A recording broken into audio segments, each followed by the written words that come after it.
ইরানের ক্লাস্টার বোমায় কাঁপছে ইসরায়েল। তেহরানেও শক্তিশালী বিস্ফোরণ। স্থল অভিযানের হুঁশিয়ারির পর ভোল পাল্টালেন ট্রাম্প। সমঝোতা চায় না Iran. The United States military totally demolish. We don't see any reason why we should negotiate with the US. এবং ইউর সহায়তা আটকে দেয় হাঙ্গেরির প্রধানমন্ত্রীকে কটাক্ষ জেলেনস্কির। যুদ্ধবন্দী নিয়ে মস্কো বুদাপেস্ট সমঝোতা আন্তর্জাতিক আইনের লঙ্ঘন, অভিযোগ কিয়েভের।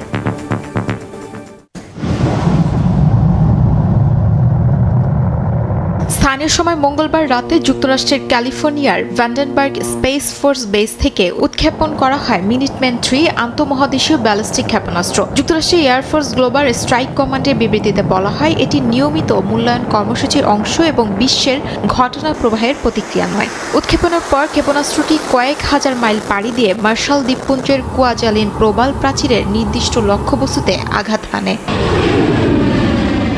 মিনিটম্যান 3 খ্যাতি পেয়েছে ডুমসডে ক্ষেপণাস্ত্র হিসেবে। এটি পৃথিবীর যে কোনো স্থানে আঘাত করতে সক্ষম এবং একাধিক পারমাণবিক ওয়্যারহেড আলাদা লক্ষ্যবস্তুর দিকে পাঠাতে পারে।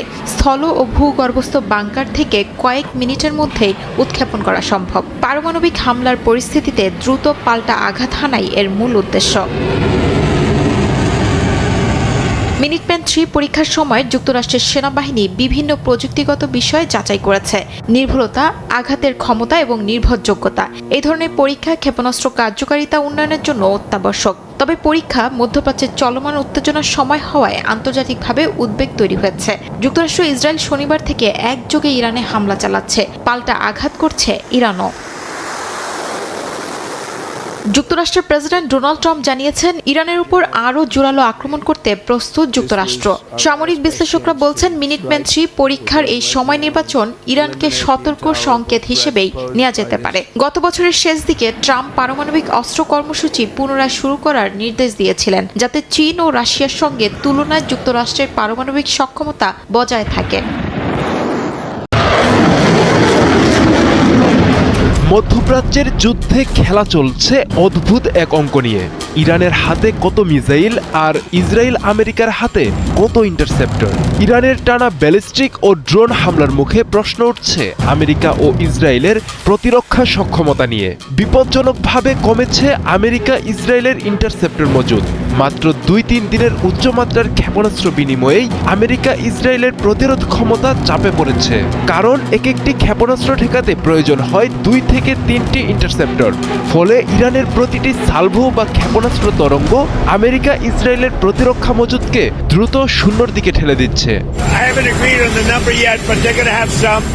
আমেরিকা ইসরায়েলের প্রতিরক্ষার মূল ভরসা থার্ড বা প্যাট্রিয়ট। 2025 সালের জুনে 12 দিনের যুদ্ধে আমেরিকা প্রায় 150টি থার্ড ইন্টারসেপ্টর নিক্ষেপ করেছে, যার প্রত্যেকটির মূল্য ছিল প্রায় $15 মিলিয়ন। বর্তমান সময়েও ইরানের মিসাইলের আঘাত ঠেকাতে এই ধরনের ইন্টারসেপ্টর ব্যবহার করছে আমেরিকা ইসরায়েল। প্রশ্ন হচ্ছে, ইন্টারসেপ্টরের ব্যবহার এই গতিতে চললে মজুদ কতদিন টিকবে? প্রতিরক্ষা বিশ্লেষকদের মতে উচ্চমাত্রার হামলা অব্যাহত থাকলে কয়েকদিনের মধ্যেই অপারেশনাল স্টক উল্লেখযোগ্যভাবে কমে যাবে। উৎপাদন বাড়াতে সময় লাগবে মাসের পর মাস। এই সুযোগেই আমেরিকা ইসরায়েলকে তছনছ করে দেবে ইরান। যদি ইরান আরও কয়েকদিন টানা হামলা চালায়, তাহলে তেল স্থাপনা, বড় বিমান ঘাঁটি ও কৌশলগত বিমান ঘাঁটি লক্ষ্যবস্তু হবে। সব লক্ষ্য রক্ষা করা সম্ভব হবে না আমেরিকা ইসরায়েলের। ঝুঁকি বাড়বে নগর এলাকায়। প্রতিদিনের প্রতিরক্ষা ব্যয় পৌঁছাবে শত শত মিলিয়ন ডলারে। এই পরিস্থিতি দীর্ঘস্থায়ী হলে এটি প্রযুক্তির লড়াই নয়, বরং সহনশীলতার লড়াইয়ে পরিণত হবে। বিভিন্ন পশ্চিমা সামরিক মূল্যায়নে বলা হচ্ছে, ইরানের কাছে হাজার হাজার ব্যালিস্টিক ও ক্রুজ ক্ষেপণাস্ত্র সহ বিপুল পরিমাণ উন্নত প্রযুক্তির ড্রোন মজুদ রয়েছে। সুনির্দিষ্ট সংখ্যা প্রকাশ করা না হলেও অনুমান করা হয়, ইরানের স্বল্প ও মধ্যপাল্লার ব্যালিস্টিক ক্ষেপণাস্ত্র রয়েছে কয়েক হাজার। ক্রুজ মিসাইল ও ড্রোনের সংখ্যাও হাজারের বেশি। ইরানের কৌশল হচ্ছে মিশ্র হামলার মাধ্যমে ব্যালিস্টিক, ক্রুজ ও ড্রোন একসঙ্গে ছুড়ে প্রতিরক্ষাকে বহু স্তরে ব্যস্ত রাখা। এতে প্রতিটি হামলায় একাধিক স্তরের ইন্টারসেপ্টর ব্যবহার করতে হবে। উপরের স্তরে থার্ড, নিচে প্যাট্রিয়ট। ইরান যত বেশি মিশ্র সালভো ছুড়ে আমেরিকা ইসরায়েলের প্রতিরক্ষা মজুদ তত দ্রুত ক্ষয় হয়। যদি মার্কিন ইসরায়েলি প্রতিরক্ষা কয়েকদিনের বেশি উচ্চমাত্রার চাপ সামলাতে না পারে তবে তা উপসাগরীয় অঞ্চলে মার্কিন নিরাপত্তা ছাতার উল্লেখযোগ্যতায় আঘাত হানবে। তেলবাজারে অস্থিরতা, বিমা ব্যয় বৃদ্ধি, জাহাজ চলাচলের ঝুঁকি সব মিলিয়ে অর্থনৈতিক অভিঘাত হবে বৈশ্বিক। এই সংঘাতে সবচেয়ে বড় প্রশ্ন, কে আগে ক্লান্ত হবে?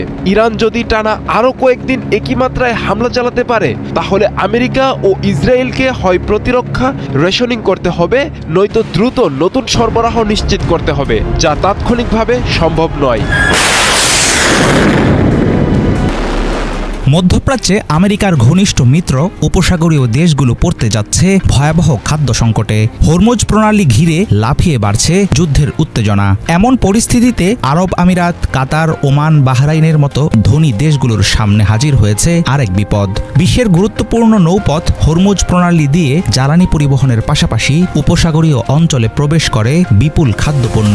কৃষি উৎপাদনের পরিবর্তে বিদেশ থেকে আমদানি করা খাদ্যের উপর নির্ভরশীল উপসাগরীয় দেশগুলো। ফলে সরবরাহ বাধাগ্রস্ত হলে খাবারের অভাবে কেঁপে উঠবে আঞ্চলিক বাজার। প্রশ্ন হলো, ইরানের নিয়ন্ত্রণে হরমুজ অচল হয়ে গেলে গালফে কি আসবে নতুন দুর্ভিক্ষ? মরুভূমির কঠিন আবহাওয়া ও পানি সংকটের কারণে স্থানীয় কৃষি কখনো উপসাগরীয় দেশগুলোর জন্য স্থায়ী সমাধান হয়ে ওঠেনি। তাদের খাদ্যের প্রায় ৮০ থেকে ৯০% আসে বিদেশ থেকে। চলমান সংঘাতের জেরে খাদ্য নিরাপত্তা সংকটের কেন্দ্রবিন্দু হয়ে উঠেছে উপসাগরের প্রধান বন্দরগুলো। উপসাগরীয় দেশগুলো যদিও দাবি করেছে কয়েক মাসের কৌশলগত খাদ্যের মজুদ তাদের রয়েছে, কিন্তু বিশ্লেষকদের ধারণা দীর্ঘস্থায়ী অস্থিরতা সেই খাদ্য ভাণ্ডারকেও দ্রুত চাপে ফেলবে। হরমুজের অচলাবস্থা মনে করিয়ে দিচ্ছে গালফ রাষ্ট্রগুলোকেও আঘাত করছে যুদ্ধের ঢেউ। আমূল কাঁপিয়ে দিচ্ছে তাদের অর্থনীতি ও খাদ্য নিরাপত্তার ভিত্তি। চলমান সংঘাতে ইসরায়েল যুক্তরাষ্ট্রের পাশে দাঁড়ানোর মাসুল এভাবেই কি দিচ্ছে মধ্যপ্রাচ্যের ধনী এসব আরব দেশ? ইরানে ইসরায়েল ও যুক্তরাষ্ট্রের হামলায় চরম অশান্ত মধ্যপ্রাচ্য। সংঘাত ছড়িয়ে পড়ছে পাশের দেশগুলোতেও। যুদ্ধ বন্ধের আহ্বান জানাচ্ছে বিশ্বের বিভিন্ন দেশ ও সংস্থা।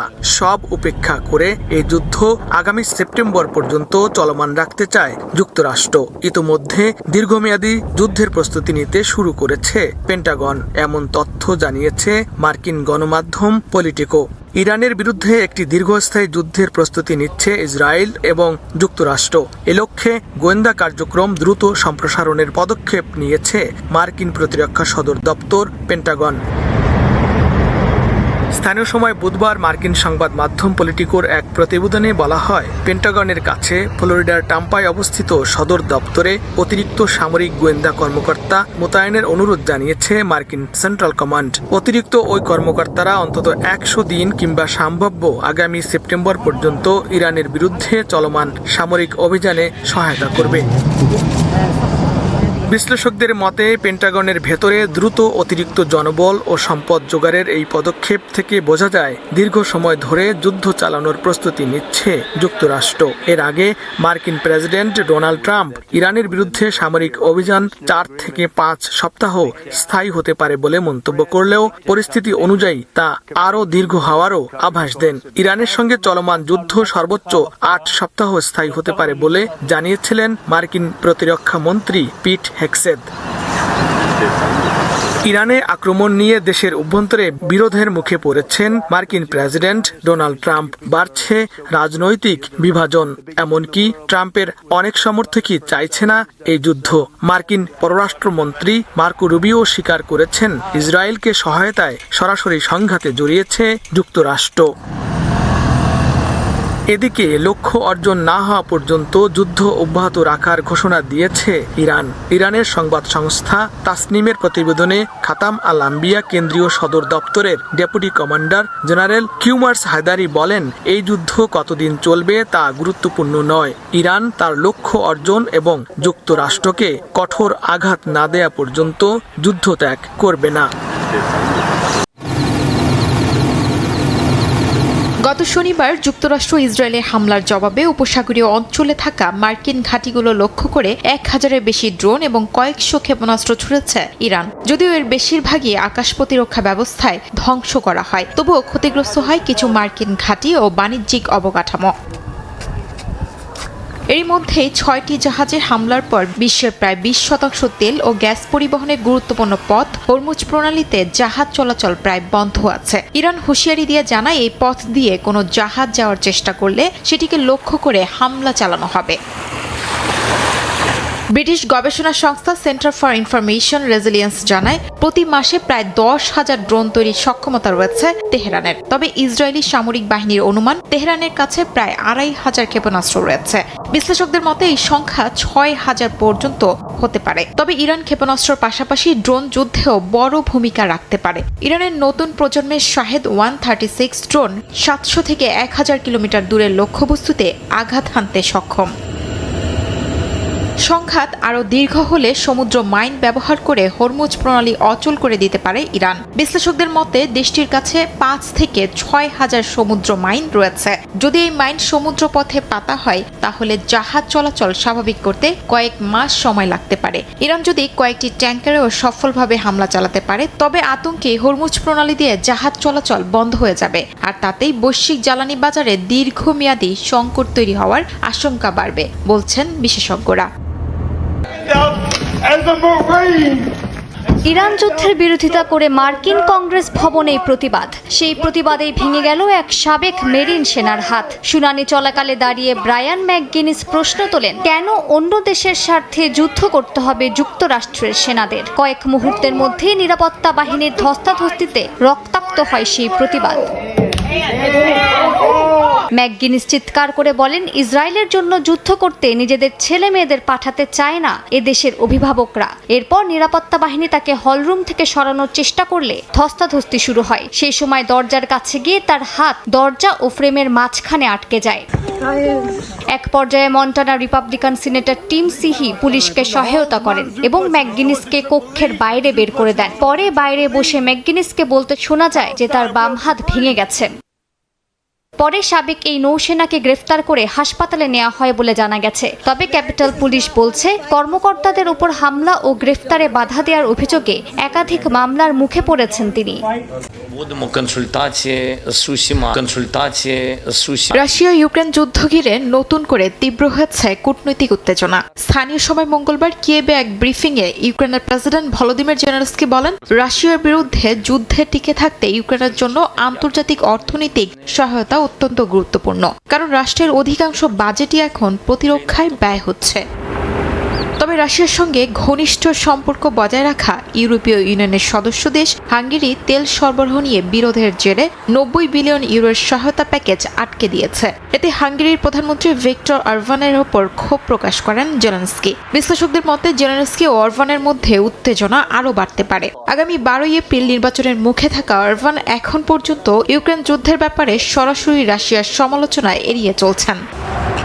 এদিকে হাঙ্গেরির দাবি, ইউক্রেন ইচ্ছাকৃতভাবে দ্রুজপা পাইপলাইন দিয়ে ইউরোপের রুশ তেল সরবরাহ বন্ধ করে দিয়েছে। তাই ইউক্রেনের সহায়তা প্যাকেজ এবং রাশিয়ার উপর নতুন ইউরোপীয় নিষেধাজ্ঞা আটকে দেয় হাঙ্গেরি। তবে কিয়েভ বলছে, জানুয়ারিতে রাশিয়ার হামলায় পাইপলাইনের অবকাঠামো ক্ষতিগ্রস্ত হওয়ায় তেল সরবরাহ বন্ধ হয়ে যায় এবং মেরামতের কাজ চলছে ক্ষতিগ্রস্ত অংশের। সোভিয়েত আমলের ওই পাইপলাইন 1.5 মাসের মধ্যেই আবার চালু করা সম্ভব হতে পারে বলে জানান জেলেনস্কি। এরই মধ্যেই নতুন করে বিতর্ক তৈরি হয়েছে যুদ্ধবন্দী ইস্যুতে। ইউক্রেনের অভিযোগ, রাশিয়ার বুদাপেস্টের সঙ্গে সমঝোতার মাধ্যমে দ্বৈত হাঙ্গেরীয় নাগরিকত্বধারী 2 ইউক্রেনীয় যুদ্ধবন্দীকে হাঙ্গেরিতে স্থানান্তর করা হয়েছে। কিয়েভ বলছে এটি জেনেভা কনভেনশনের লঙ্ঘন এবং ইউক্রেন ও ইউরোপের সম্পর্ক দুর্বল করার জন্য রাশীয় হাইব্রিড আগ্রাসনের অংশ।